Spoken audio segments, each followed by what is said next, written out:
menší už ju počúvajú ako už normálne celý príbeh. Ivo ma stále doplňuje, to je ten najstarší môj, aj Giovanni, že ešte to si zabudol, ešte tamto si zabudol. Títo dvaja mali, mám 4-ročného a 7-ročného syna ešte, tí ma strašne akože, počúvajú stále s otvorenými očami. No, takže, Varhaňovce, rozprávka sa odohráva vo Varhaňovciach.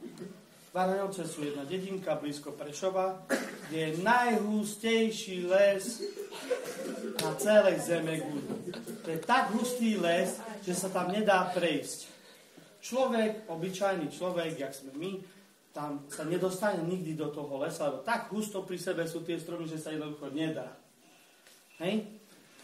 No ale napriek tomu, v strede toho lesa býva jedna babka, stará, škaredá, s takými starými vlasmi, škaredými, v takej starej chalúbke.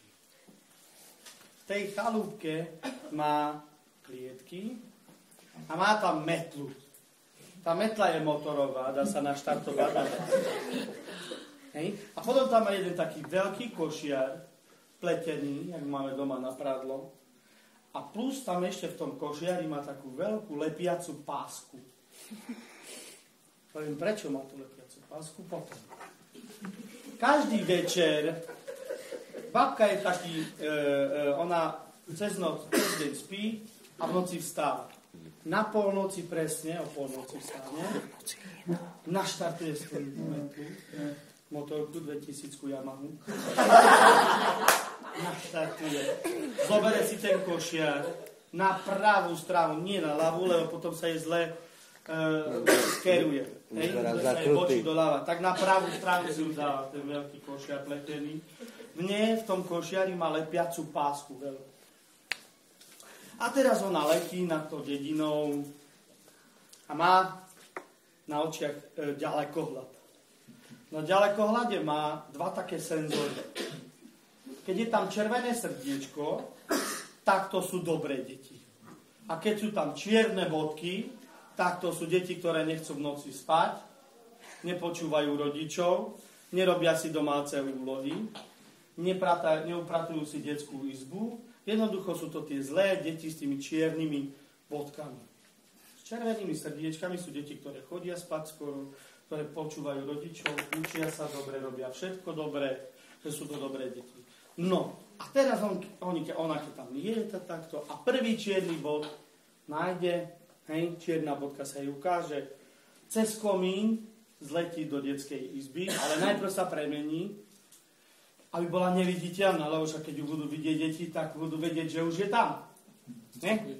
No tak sa premení najprv na neviditeľnú, príde do detskej izby, tam vidí dieťatko, ktoré nespí, nepočúva, jednoducho ona vie, že je zle, tak zoberie tú lepiacu pásku, zalepí ho, oblepí, aby sa nemohlo hýbať, ne? Lebo keď si zalepený lepiacou páskou, tak už si ticho. Nemôžeš sa hýbať, ústa prelepené, len nos, oči prelepené, aby si nevidel, kde ideš. Takže do toho veľkého košiara nahádže všetky deti neposlušné. Odletí s tou svojou metlou do tej chalúbky. Tam ich zobere deti. Nahádže do tej klietky a čaká, ktoré bude najtučnejšie, najneposlušnejšie, to si upečie, uvarí. Zje. A podľa toho, koľko detí zje, o toľko rokov bude mladšia. Že keď zje 10 detí, tak o 10 rokov je mladšia. Preto babka žije stále. Nebo pustí nejaké neposlušné. No a rodičia ráno, keď sa zobudia, prídu na to, že deti chýbajú, nie sú doma. Kde sú?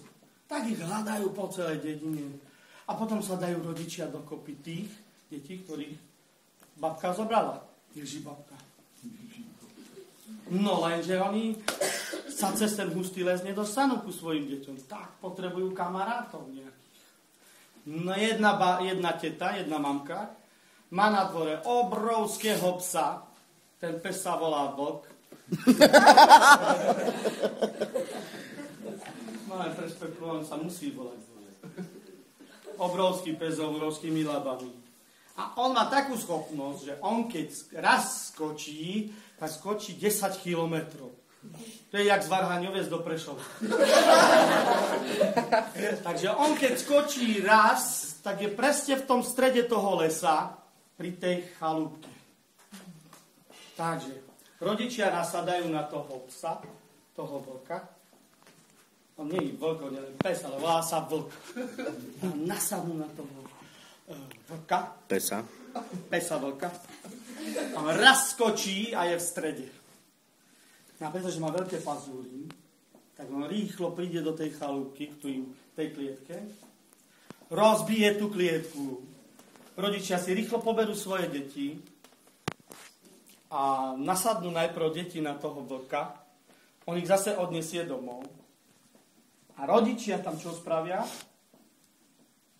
Viete? Zabijú. Nič nezabijú. Kto by potom bral neposlušné deti? Ju spijú. Dohodnú sa so starou babkou, s Ježibabou, že každý večer uniesie len 3 deti. Lebo Julo už je veľký, jeho nemôže. Takže Giovanni ho môže a Adama a Irička môže. Takže každý večer len 3 deti, takže deti, teraz musíte veľmi rýchlo ísť spať, lebo keď ma nebudete počúvať, babka z Varhaňovec, z toho hustého lesa, môže priletieť, premeniť sa a môže si vás zobrať. Lenže my nemáme toho vlka. Takže vy musíte veľmi byť dobre počúvať, robiť si domácu úlohu všetko. No a už je za 5 minút 8, takže rýchlo spať. Povrnúť.